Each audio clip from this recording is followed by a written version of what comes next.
Qu'est-ce que ça fait d'être la reine TGétienne et une youtubeuse? Partie 2, mon expérience. Bonjour à nouveau. Merci d'être ici avec moi une fois de plus. J'espère que vous allez très bien aujourd'hui. Je suis Marie. Ces informations peuvent être considérées comme de la science-fiction, ou comme le spectateur le voit le mieux, et je les poste uniquement à des fins de divertissement. Cependant, je prends mes informations très au sérieux, et pour ceux qui ont des yeux pour voir. Je vais continuer plus ou moins là où je me suis arrêtée dans la première partie de cette vidéo.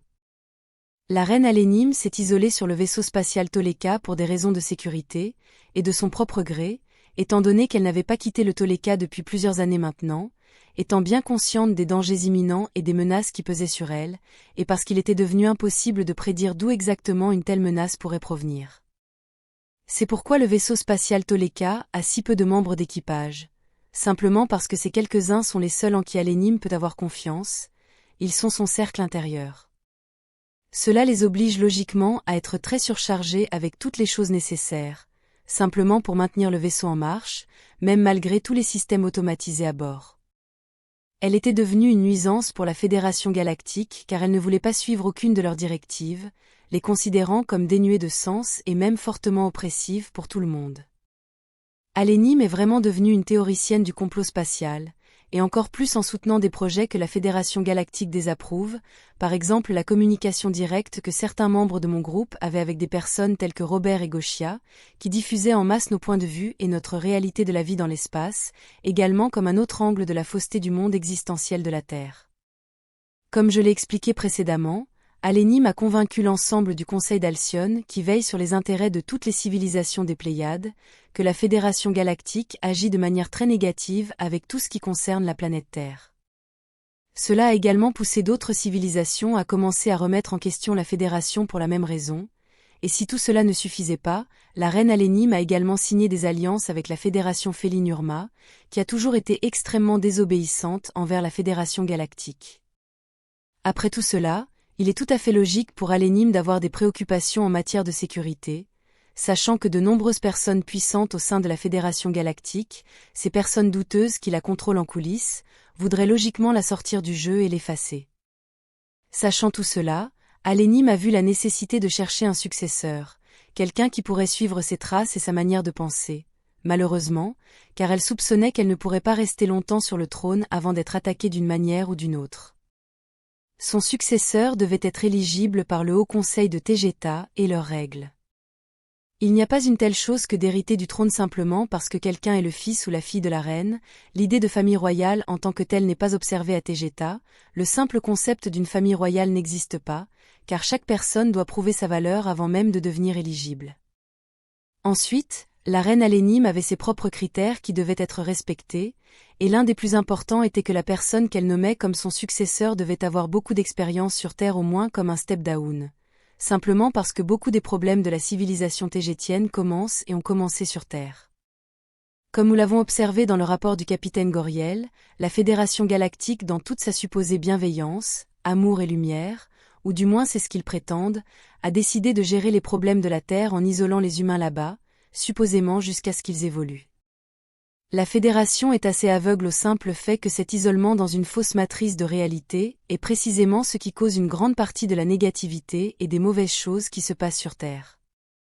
Le concept de la reine Alénim est tout à fait opposé, car elle croit qu'en éveillant les gens aux réalités de la vie et de l'univers véritable, on libère ainsi leurs esprits dans le processus afin que chaque âme puisse évoluer à son propre rythme en toute liberté, en élevant ainsi l'ensemble de la planète et de sa société en un endroit magnifique.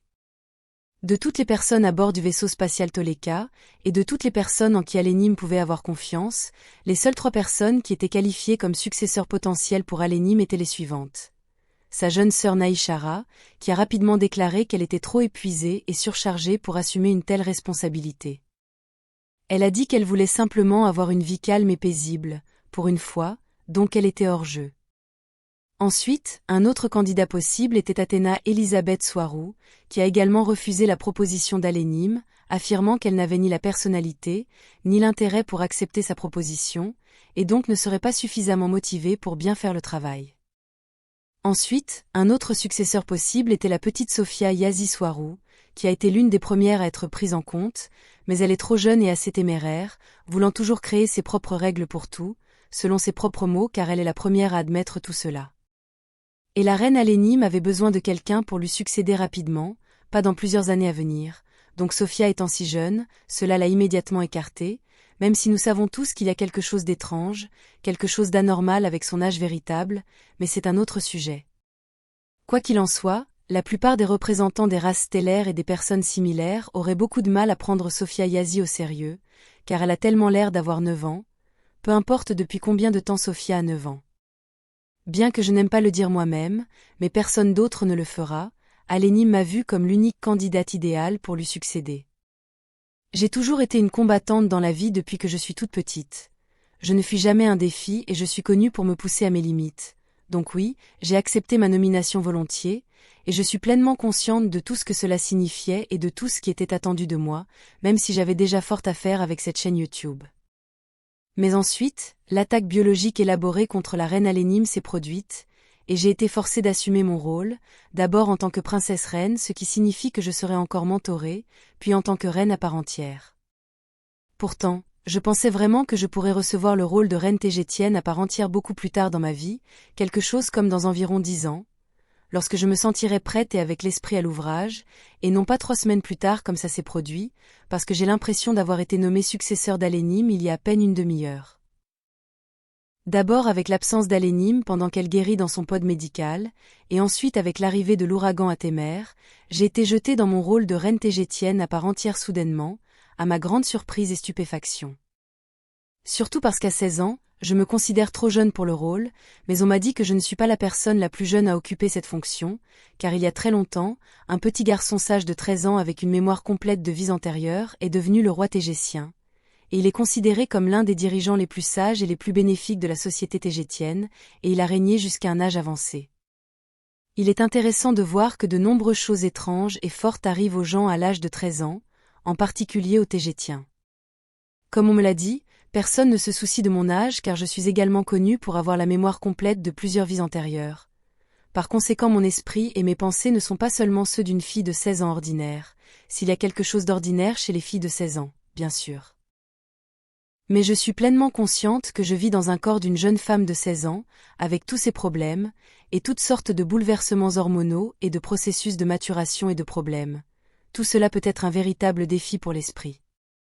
Je suis très reconnaissante pour toute la confiance et tout le soutien que j'ai reçu de la société tégétienne, et des représentants des quelques races stellaires qui m'ont déjà reconnue comme la nouvelle reine tégétienne, mais je suis particulièrement reconnaissante pour tout le soutien de mes amis les plus proches et de ma famille ici, y compris vous tous, qui me suivez gentiment sur YouTube.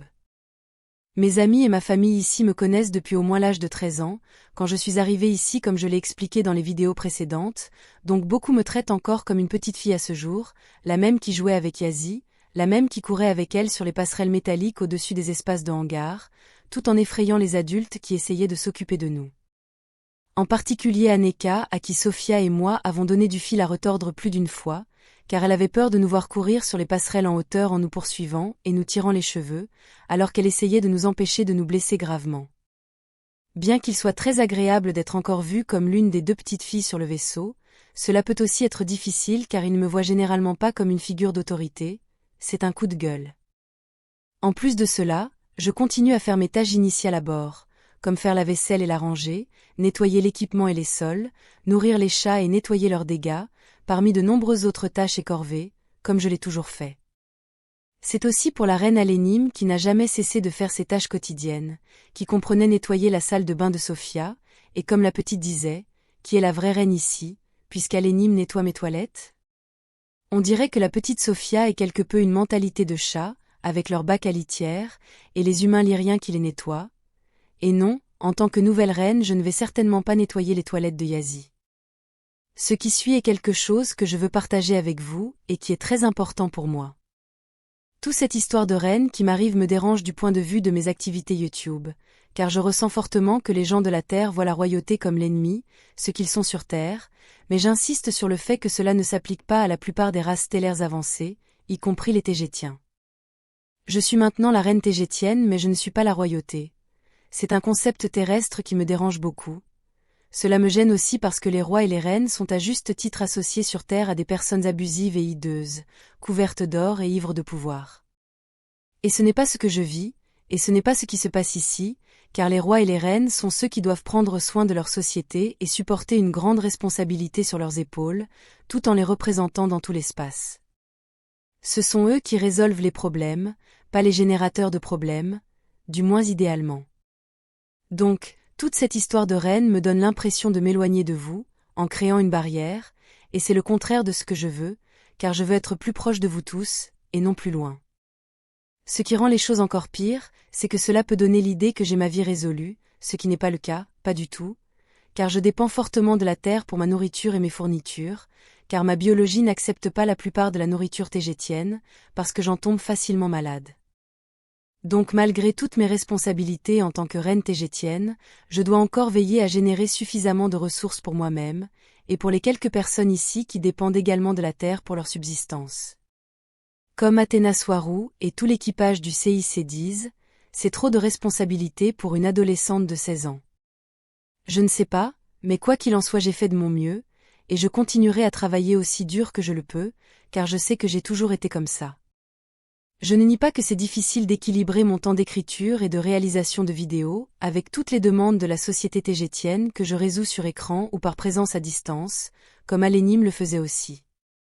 Et aussi avoir un peu de vie pour faire de l'exercice, et pratiquer certains des sports que j'aime, comme la danse et la chorégraphie, ainsi que conduire des véhicules humains à des vitesses dangereuses à l'intérieur de la petite piste de course qui a été improvisée ici pour moi et Dorcalel, qui partagent mes mêmes intérêts, et qui fait le tour de la zone principale du hangar et à l'intérieur.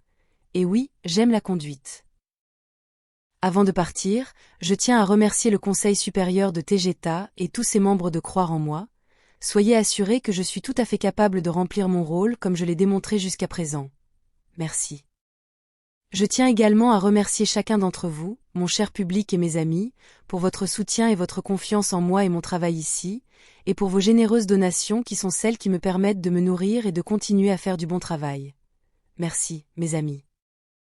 Je suis la reine Marie-Soie la première, maintenant, mais je ne suis pas la royauté, je suis une simple adolescente jetée dans une grande responsabilité, et je serai toujours Marie-Soie pour vous tous, ou simplement Marie. Et non, je ne me teindrai pas les cheveux en blanc. Ce sujet est très important pour moi. Merci d'avoir regardé, surtout si vous êtes arrivé jusqu'ici, même s'il y a tellement plus à dire. Comme toujours, merci d'avoir regardé ma vidéo et d'avoir liké, partagé et de vous être abonné pour davantage. Cela aide beaucoup cette chaîne à se développer, et j'espère vous voir ici la prochaine fois. Avec beaucoup d'amour, votre amie, Marie-Soie.